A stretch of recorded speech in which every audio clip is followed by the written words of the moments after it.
Here we are again, back up by Sword and Musket, looking at a couple of Newland pattern pistols from the Napoleonic era, both British.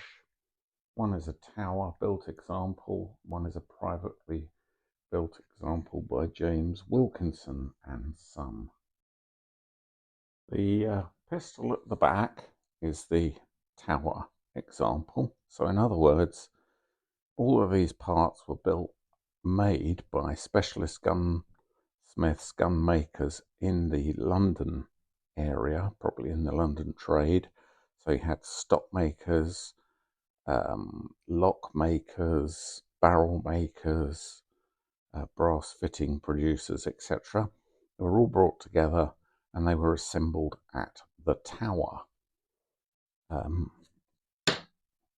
As you can see marked on the back of the stepped lock plate, sometimes referred to the India pattern pistol from the influence of the East India Company at the time.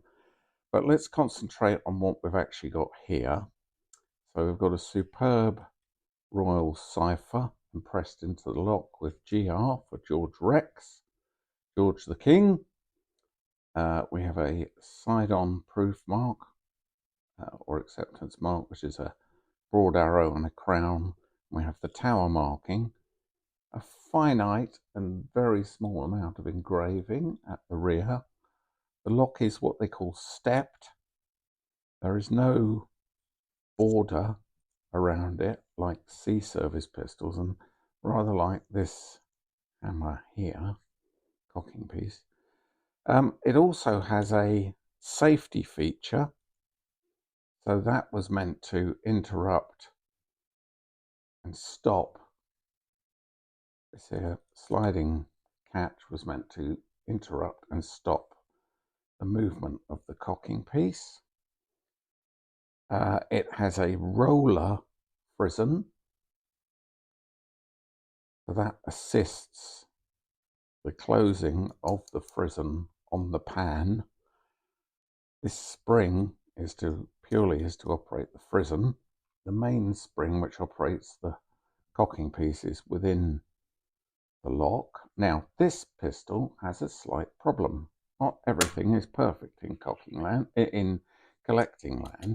in that it won't hold back at the moment, or it'll only hold back in certain circumstances if you can get it in the right place. So it's my intention to take it to pieces and to at least try and find out what's happening. This is known as a semi-waterproof pan, in that when the frizzen is closed, any excess water that comes down the back of the frizzen is meant to flood off through the channel side.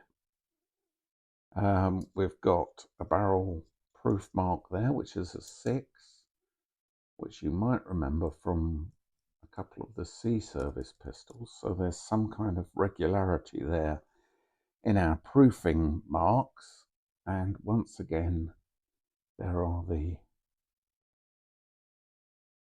London King's proof marks for a black powder pistol.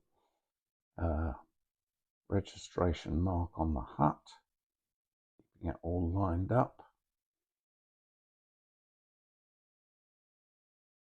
Can't work out what that is. I don't think that's a mark. Military style brass side plate.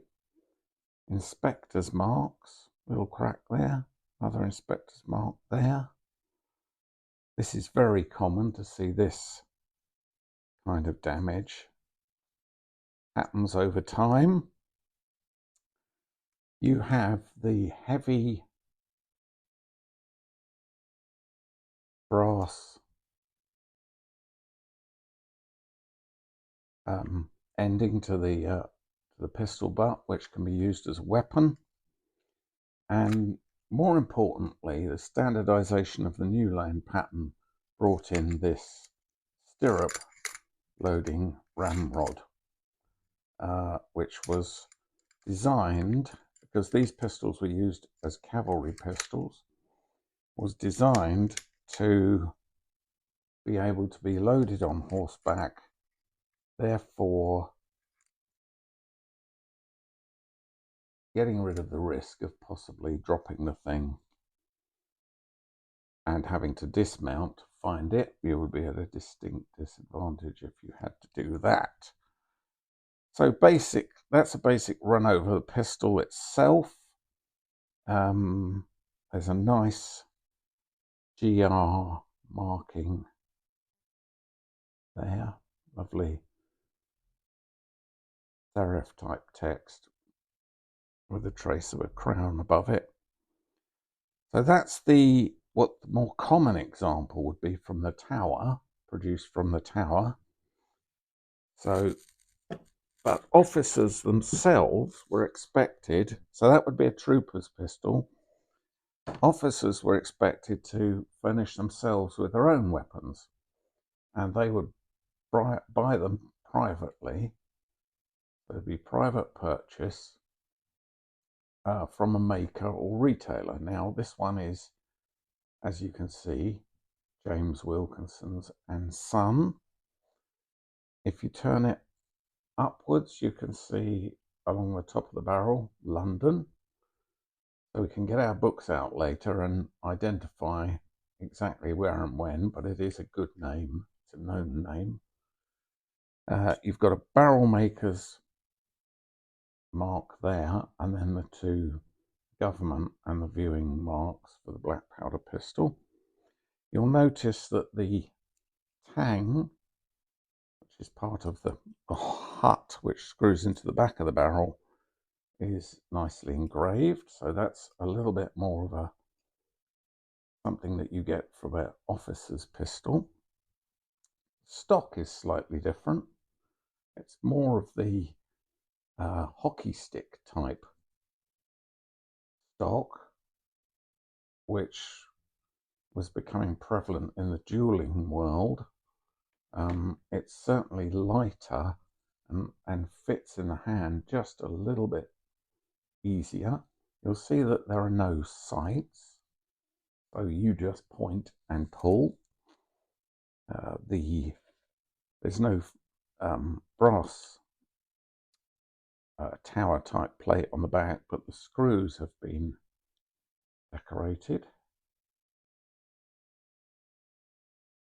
The brass fittings also far more elaborate than the standard Tower version. So you've got a lovely decorated acorn type finial and a basic floral panel there. Even the ramrod tube has a touch of engraving. Once again, still a stirrup ramrod, still requiring to be able to be loaded in the saddle. That part of the metalwork acts on the rod when it's in position and helps secure it using the spring of the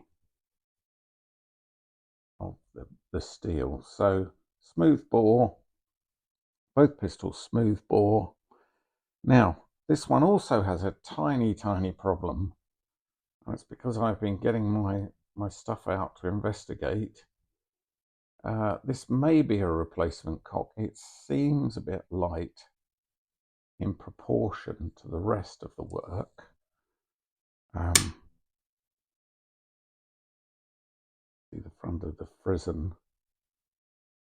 has a border around it. But the problem with this poor old girl is the most minute cracking here. We are going to endeavour to try and fix that. This one, lock does work, so that's your firing position. Pull the trigger, flies forward, very powerful spring. Flint strikes frizzen. Bob's your uncle, Fanny's your aunt. Nice big explosion. off goes the ball. Not very accurate, meant to be used at close range, even less accurate on a horse that's throwing you around all over the place, but it was all part of the fire and terror technique of a cavalry charge.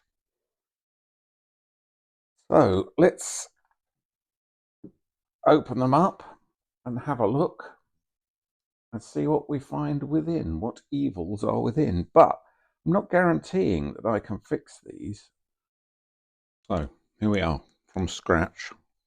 Let's solve the problem of the non-holding cocking piece.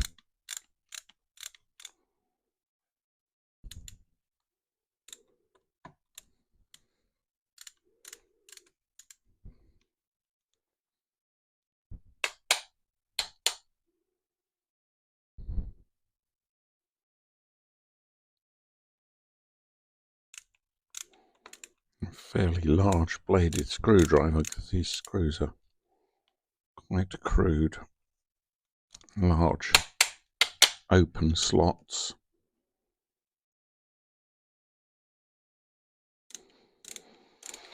Probably handmade.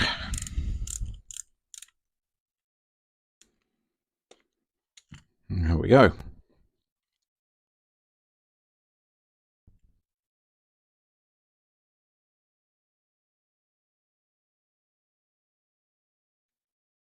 So what am I looking at? What am I looking for?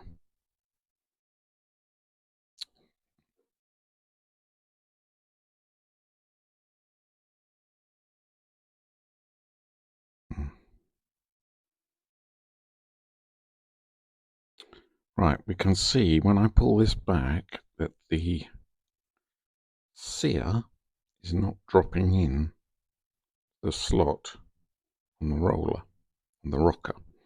Try it again for the second position, it's not dropping in again. So apart from the fact that it looks very tired, some rubbing patches, I think the first thing would... Ooh, that's broken!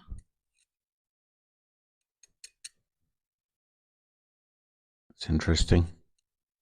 That's broke. That's the safety arrangement that slides across the back. And I cannot but help notice there is some missing material. Now, that's what I meant about we may not be able to fix. Now, was there a screw there which ran up here?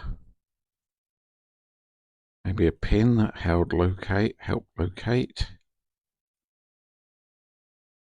That's a shame. That is seriously broken. Yeah. Ha ha ha ha ha. Look, what have we got there? Oh, that may be just the cross pin. I was wondering if we had any more ironmongery knocking around inside the pistol. So it's been open and it's been put back together. See the back end of the ramrod there? And it's been put back together defective. Probably because it's very difficult. It's going to be very difficult to fix, or find a replacement part will be virtually impossible. I'll have to do some more investigation into that, but I've got a sneaky suspicion that this is a broken screw.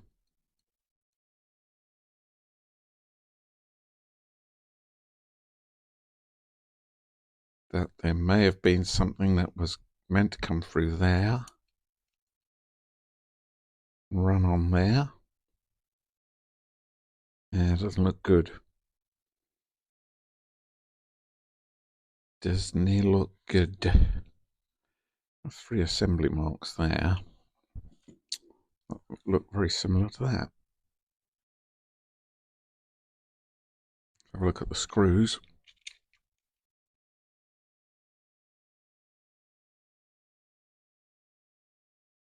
Can't tell. So,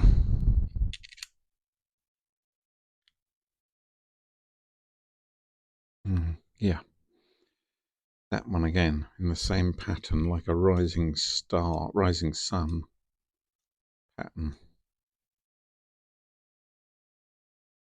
So that's stayed. That's an original screw. Is this one original screw?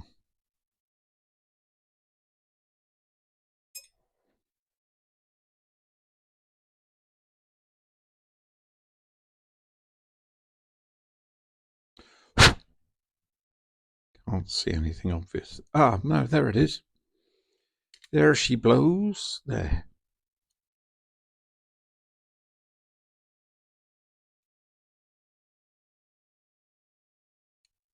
There.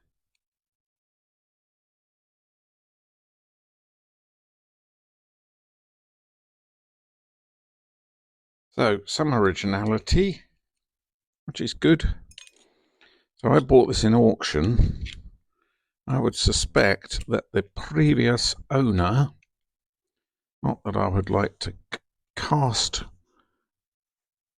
untruths, but I suspect, and this was many years ago when I just started collecting, knew that it was broken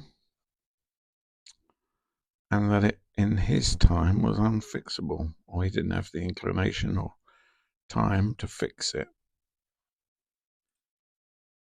Pop out this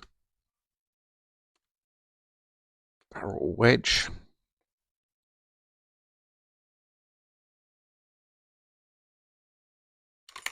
Pull out the stirrup. Up come, there we are. Look, that's quite nice, isn't it? So good news and bad news. 16 more, possibly.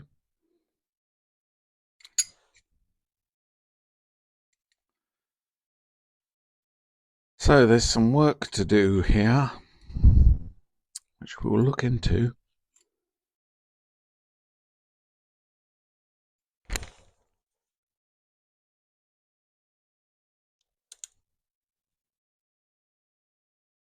It feels very loose, that screw.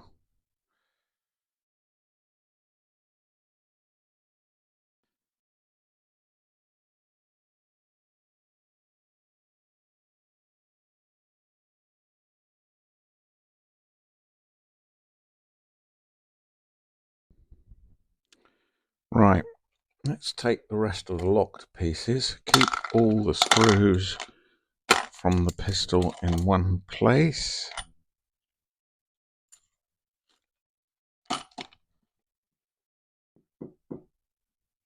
You need the lock clamp spring. So, one not very good spring clamp.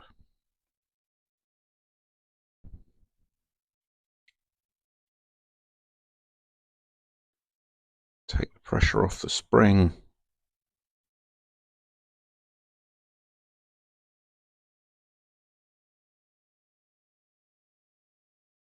While we work on it.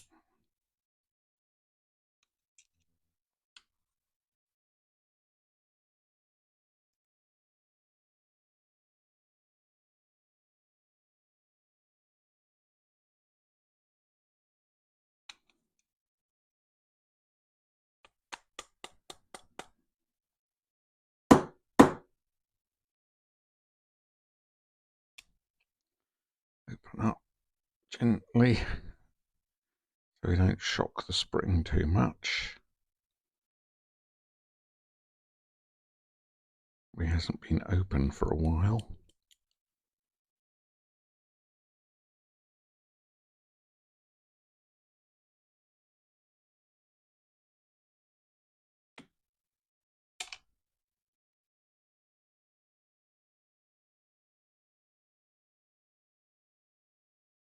Spring is good.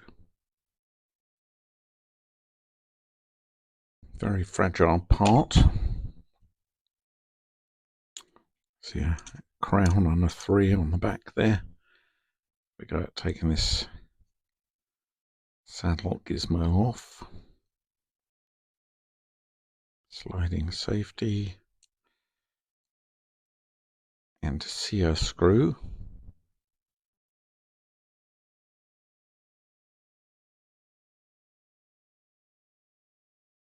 This is going to be a nightmare to replace. Try and find something for that. I didn't want to think about that. It's too close to Christmas.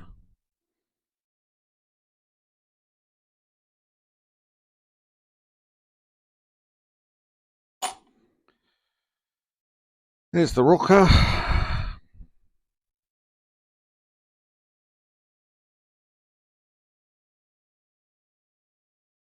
Could be better. Very much all hand-fitted parts.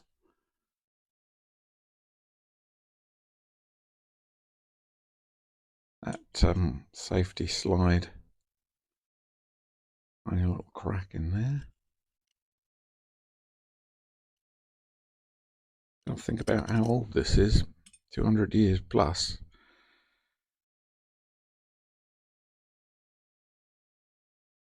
And see a spring, screw. Enjoy. It's interesting. Piece. Hold it in position.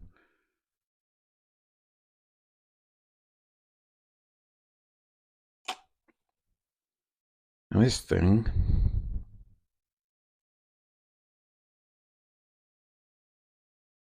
is damaged.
That went on the floor,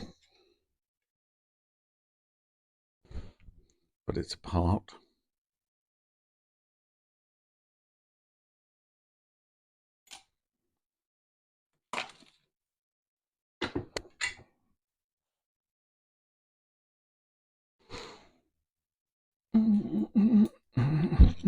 Take the frozen end pieces.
all these parts can be thoroughly cleaned.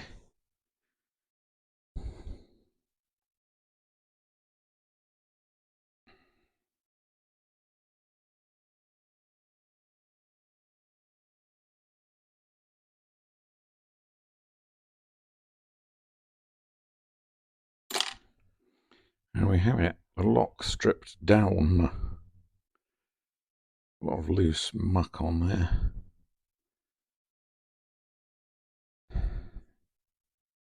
Yeah, it's definitely a broken screw there. So I'll give it a quick brush up on the machine, get the worst off it, and then leave that in diesel for the Christmas close down. Give us half a chance of getting it out of there and leaving the thread in there, which would be preferable to mucking it up any further. Back in a tick. So I'm giving that a quick brush up on the old wire wheel revolving wheel. And all that I can do now is drop that in the diesel. There's a TK lock maker's mark on it.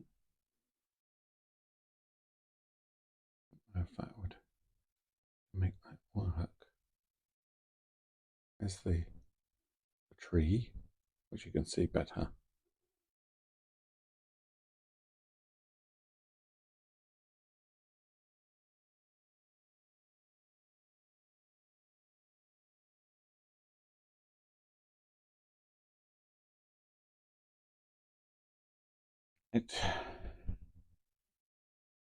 Well, there we have it. Simple as that. I'll just leave it in there. So here we are.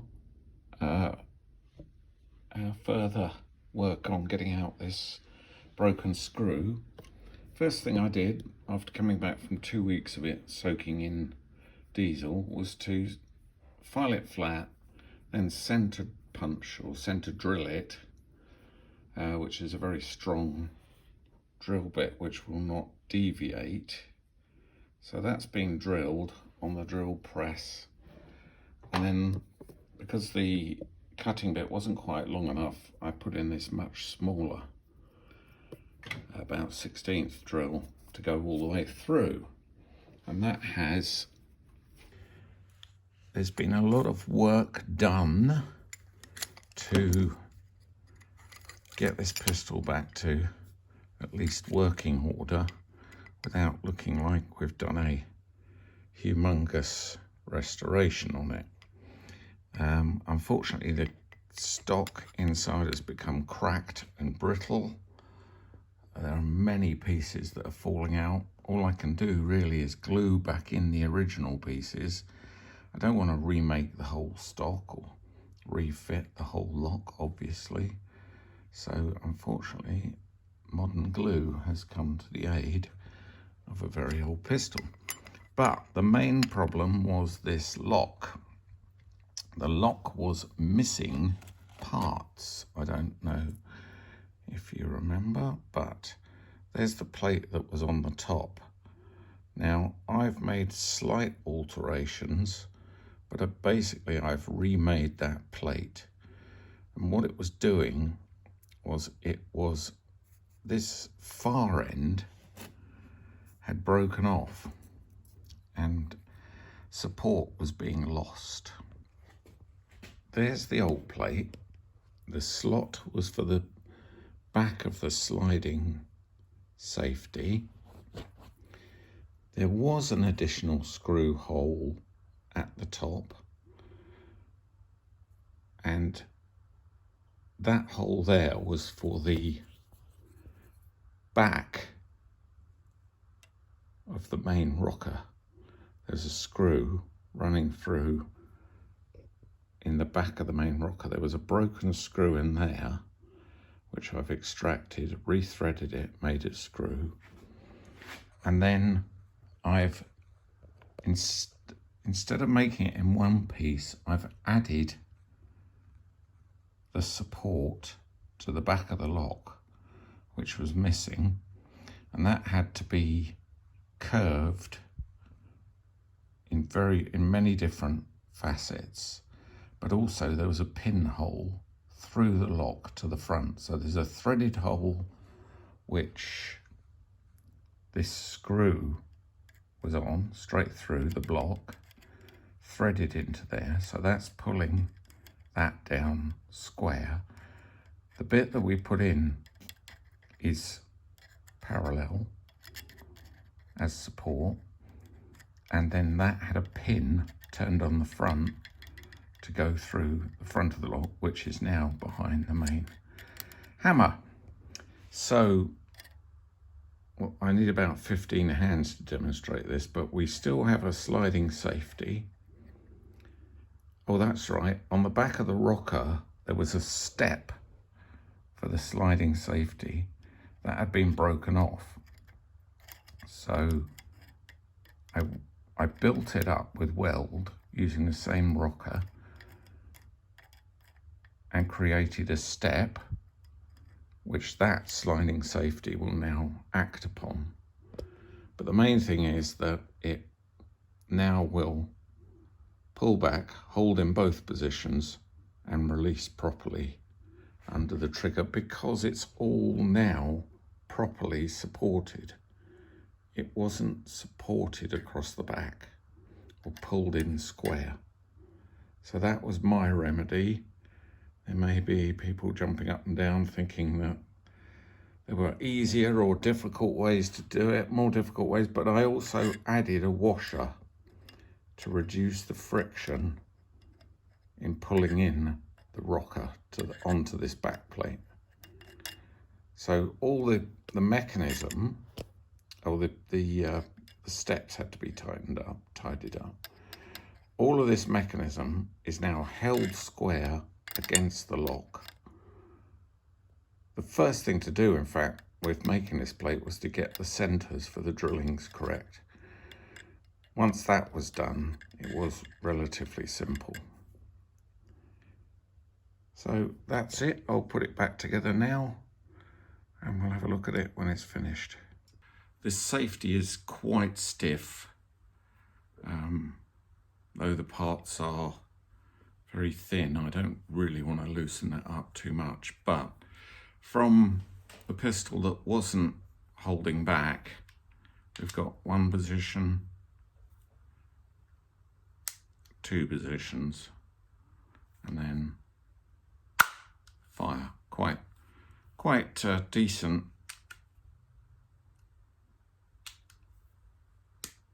There's the safety. Ooh, moves to the second position, but it's held.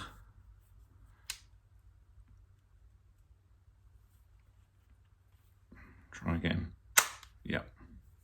So basically it's working. To get a flint in there sometime and see what she strikes up like. But we shall wait for the spring for that. And no massive visible signs, hopefully, of repair. So thanks for joining me again in the workshop. And if anyone's got anything like that they need doing, I'm down here in Kent, in the southeast of England. Or you can visit my website, www.byswordandmusket, or click like and subscribe if you like these videos. Thank you, and goodbye.